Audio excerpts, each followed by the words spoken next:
The defendant, Sidney Dorsey. Is that you? Yes, sir. You're present with your attorney, Mr. Adams, and the state's attorney. Today, in court, Judge John Stevens heard a case in which Marcus Reed stood before the bench facing serious charges. When the judge asked him about the circumstances, Marcus acknowledged prior convictions but said this plea deal was his only realistic option. The prosecution presented clear evidence that these crimes were proven by prior records and the facts of the arrest. Judge Stevens carefully considered each charge, checked every legal aspect, and now the decision rests with the court. Watch the full video, listen closely to both sides, and then share your perspective. What stands out to you most about this case? Does the defendant waive formal readings of these indictments pending? Can we proceed in summary? Each case. Yes, sir. And I believe the plan is the defendant is going to be entering pleas of guilty in 1387, 140, 141, and cause number 24 CR 138. He's going to be entering pleas to 1387, 2140, 2141. That two blended right into the other letters.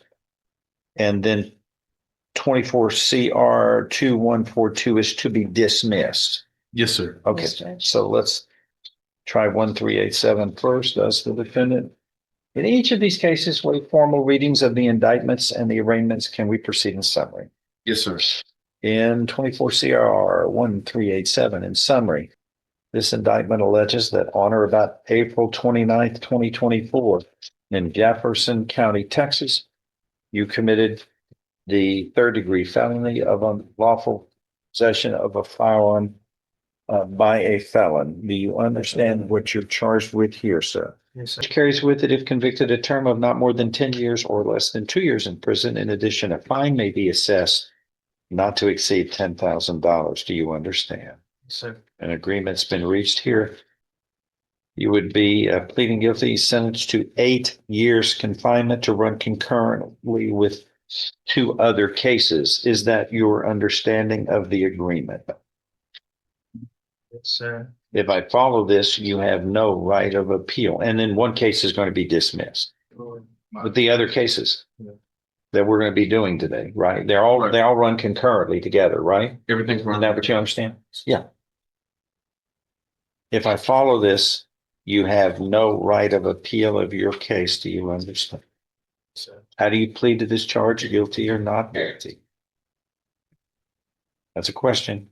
Guilty or not guilty? Guilty. Are you pleading guilty voluntarily and because you are guilty? Do it one step at a time here. As bear with us.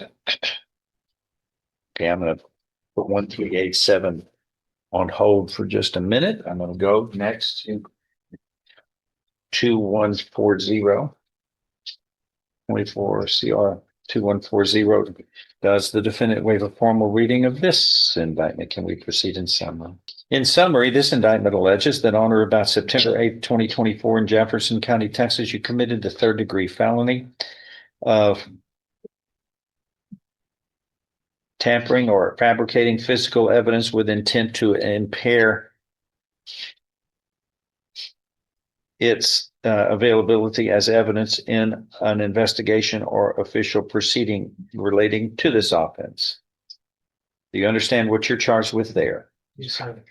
If convicted, you face a term of not more than 10 years or less than 2 years in prison. In addition, a fine may be assessed not to exceed $10,000 as well in this third-degree felony. Do you understand? Yes, sir. An agreement's been reached where you would be pleading guilty, sentenced to 8 years in prison. Is that your understanding of the agreement? Yes, sir. To run concurrently with other cases. If I follow this agreement, you have no right of appeal of your case. Do you understand? Yes, sir. How do you plead to this charge? Guilty or not guilty? Yeah. Are you pleading guilty voluntarily and because you are guilty? Yes, sir.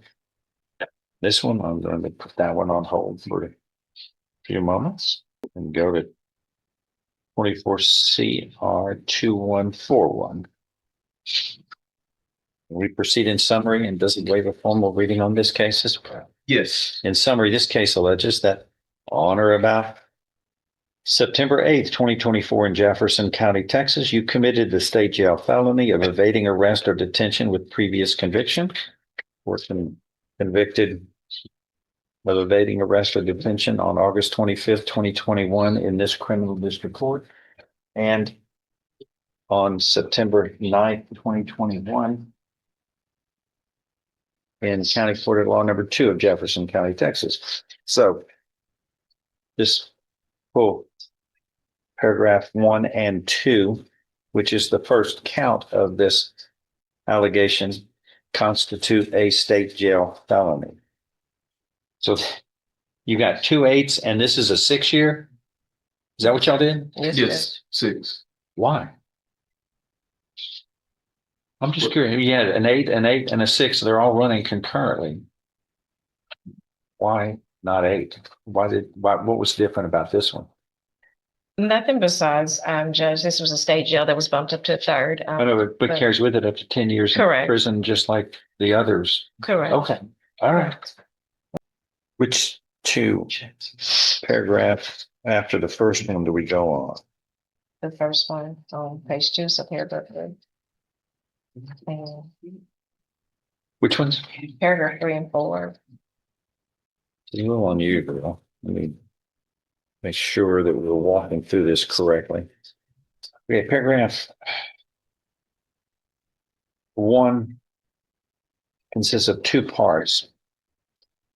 And it alleges that on or about September 8th, 2024 in Jefferson County, Texas, you committed evading arrest or detention. And that you have 2 or more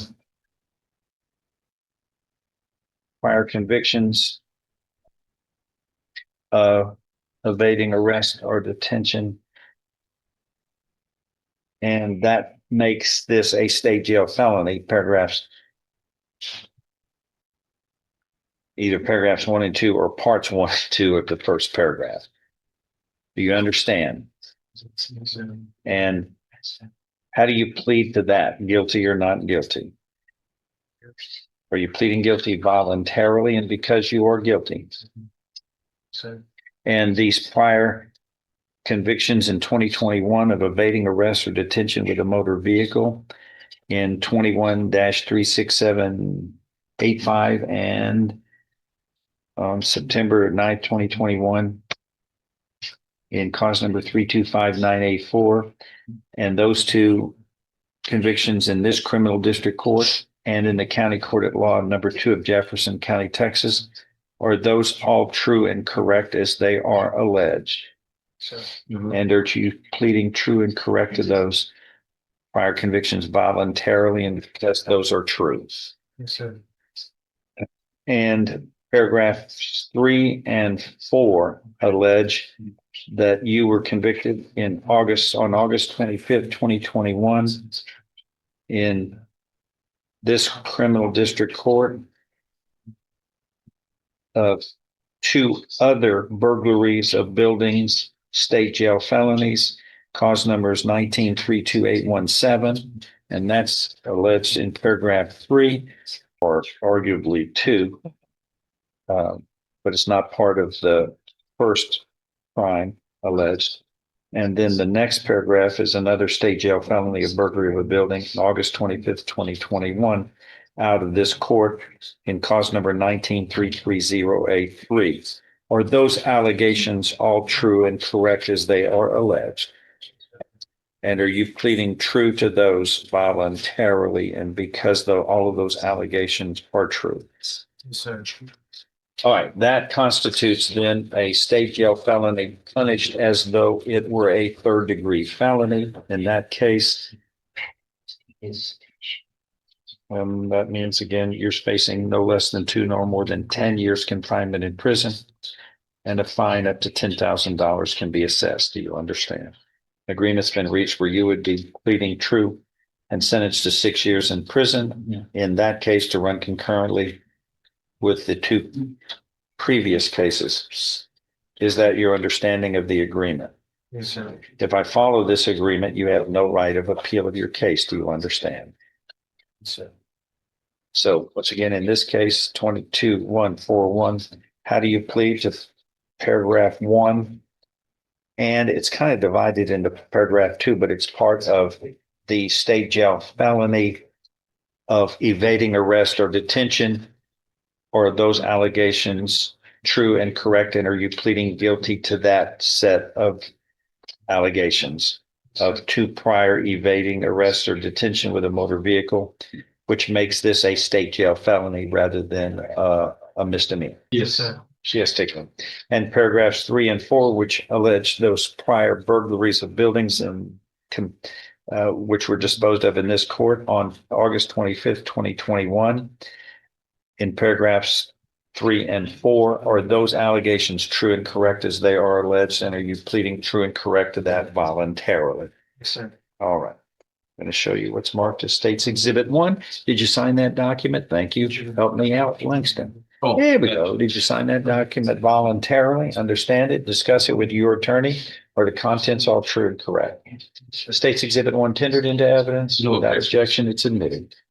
The state you are mentally competent to enter your guilty plea. It's freely and voluntarily made. You know what you're charged with in these cases. You are guilty of the crimes charged in any lesser included offenses. You are giving up your rights to a jury trial and the rights to the appearance, confrontation, cross-examination of witnesses. Totally satisfied with the representation by your lawyer. All true, so help you God. God. It's all of this true and correct. Yes, sir. State's Exhibit 1 is made a part of the record for all purposes. Pre-sentence report waived here. Yes, sir. And cause numbers 24-1387 and 24-2140. Those are 3rd-degree felonies. You have pleaded guilty in those cases, which are tampering or fabricating with physical evidence. You're pleading guilty in those cases voluntarily. You were mentally competent to do so. You understand and appreciate the consequences of pleading guilty. There's sufficient evidence supporting your guilty plea. From State's Exhibit 1, admitted here to find you guilty beyond a reasonable doubt in each case. I now find you guilty beyond a reasonable doubt in those 2 cases. And you are hereby sentenced to confinement in the institutional division of the Texas Department of Criminal Justice to serve a term of 8 years on each of those cases, to run concurrently with each other. Do you understand what happened there, sir? And in 24 CR 2141, found guilty in paragraphs 1 and 2, which constitute a state jail felony of evading arrest or detention with a prior conviction, 2 convictions of prior evading arrest or detention. But that state jail felony is enhanced to a 3rd-degree punishment based upon your plea of guilty in 2 cases in paragraphs 3 and 4, state jail felonies of burglaries of buildings on August 26, 2021 in this criminal district court. You've pleaded guilty to the state jail felony, punished as a 3rd-degree felony, voluntarily, knowingly, intelligently. That is enough to grant this motion to this indictment to find you guilty in this indictment beyond a reasonable doubt of the state jail felony, punished as though it were a 3rd-degree felony. I am following this agreement. You were hereby sentenced, found guilty beyond a reasonable doubt of the state jail felony, and hereby sentenced to confinement in the institutional division of the Texas Department of Criminal Justice to serve a term of 6 years. All of these cases shall run concurrently. Do you understand what has happened today, sir? You know what? I need you to send back 2141 to me, please, real quickly. And, it's reflecting everything as a 3rd-degree felony, but it's actually a state jail felony, punished as though it were a 3rd-degree felony, which is not indicated on the plea papers. Should be in your queue. All right, now 24 CR 2142 is before the court and State versus Sidney Dorsey. This is a motion to dismiss. Any objection? No objections. That case is dismissed. Your what? Speak up, we can hear you. I said, I want to know if I can leave my property back that was confiscated from my old friends. I'm sorry, I can't hear you. He said he don't know, can he get his property back that was confiscated from him on his arrest? Is that what you said? Who's got it? He said Alfred Spike was with the, Beaumont PD, with Beaumont PD. No, I never do that. I don't know whether they get to confiscate it or not. It depends on what the circumstances are. But most people get their property back at the conclusion if there's not any involvement of criminality in the property. But that's for your lawyer to help you out with, not me. I don't contact them. Y'all need to go, he needs to go through those channels and see, but I don't do that. They have it and they may keep it for some reason that I don't have anything to do with, but I don't have the authority under my power to order them under these circumstances to give them back, because that's for them to determine if there's a good reason that it's tied to some criminal action or I not. was just told that I was, getting back after my law. You may very well be, but I don't have an order to do that before me. There's not a motion for me to rule on. I just do the pleas and the trials. Okay. Today, the court delivered a verdict on 3 charges against Marcus Reed. The judge carefully examined each charge, and Marcus admitted his guilt with full consent. 2 cases received 8 years each, while a third case was 6 years. All sentences will run concurrently. The judge made it clear that this decision was made with full understanding and legal counsel. What do you think? Was the sentence appropriate for the record? Please share your thoughts in the comments. And to see more cases like this every day, subscribe to our channel so you never miss a real courtroom story.